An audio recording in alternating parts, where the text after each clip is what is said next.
La corbeille d'idées est une méthode d'organisation du processus d'apprentissage au début d'une leçon afin de mettre à jour les connaissances existantes des enfants, de trouver et de permettre un niveau de conscience sur le bon sujet. Échanger des idées entre eux et avec l'enseignant. Algorithme de fonctionnement de la corbeille d'idées. La méthode du panier d'idées est mise en œuvre selon un schéma spécifique. L'enseignant interroge les élèves sur ce qu'ils savent et pensent d'un problème particulier. Chaque enfant essaie de se rappeler et de noter dans un carnet ce qu'il sait sur ce problème. Cette phase ne dure pas plus de 2 à 3 minutes. Les enfants échangent des informations par deux ou en petits sous-groupes. Le processus de discussion doit être organisé par l'enseignant. Par exemple, il peut inviter les enfants à trouver des coïncidences et des désaccords hypothétiques. Cette étape dure également jusqu'à 3 minutes. Une liste d'hypothèses est dressée. Enfin, si on la visualise, un panier est dessiné au tableau et les idées et opinions de chaque sous-groupe ou de plusieurs enfants sont formées. Les hypothèses émises ne doivent pas être répétées au tableau. Au cours de la leçon,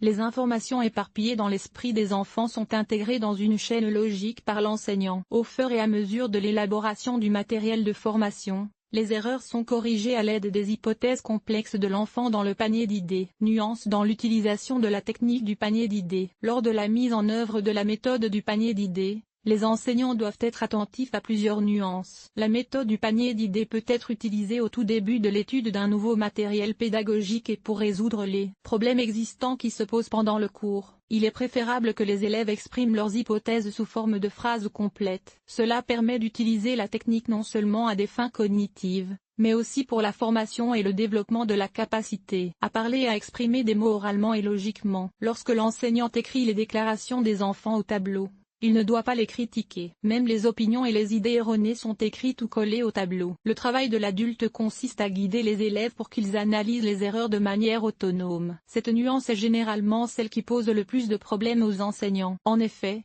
les enseignants sont habitués à avoir de l'autorité et à corriger les élèves dès qu'ils font ou disent quelque chose de mal. Or, dans ce cas, l'enseignant entrave le développement qualitatif de la pensée critique de l'enfant. Avantage des paniers d'idées. La technique du panier d'idées dans les classes d'école primaire permet de développer l'une des compétences les plus importantes des élèves, à savoir la capacité d'apprendre et d'acquérir des informations de manière indépendante. Les enseignants soulignent les avantages suivants de cette méthode. Les enfants ont la possibilité de fixer leurs propres objectifs pour la leçon de manière indépendante, et l'enseignant ne donne que des orientations et des sujets généraux. Tous les enfants de la classe participent à ce processus. Personne n'est autorisé à rester en retrait, l'opinion de chacun est sollicitée et leur niveau de connaissance est déterminé. La méthode du panier d'idées peut être utilisée aussi bien pour le travail en groupe que pour le travail individuel. Les notes sur le tableau blanc ne doivent pas être répétées. À cet égard, les enfants doivent non seulement exprimer leurs propres opinions, mais aussi écouter celles des autres et relier leurs idées à celles de leurs camarades de classe. Les élèves comblent leurs lacunes en matière de connaissances,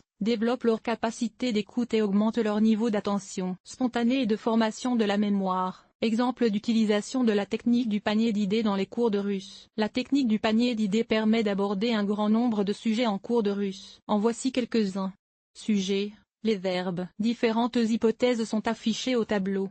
La question à laquelle répond cette partie du discours: que dois-je faire? Que dois-je faire? L'imagination des enfants est sans limite. Que signifient les verbes? Que font les objets?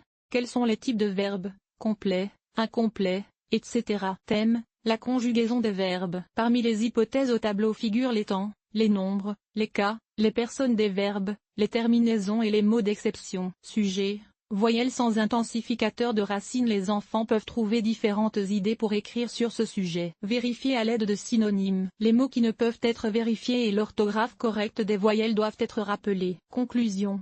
La technique du panier d'idées est une technique de pensée critique qui permet aux enseignants de vérifier le niveau de connaissance des enfants sur n'importe quel sujet, en même temps, de leur présenter un nouveau sujet et de les intéresser. Au cours de leur travail, il est possible de travailler avec chaque enfant. Grâce à cette technique, les enfants développent des qualités importantes, à savoir la capacité d'exprimer leurs opinions, d'écouter leur père, de se souvenir de ce qui a été dit et de maintenir une attention spontanée.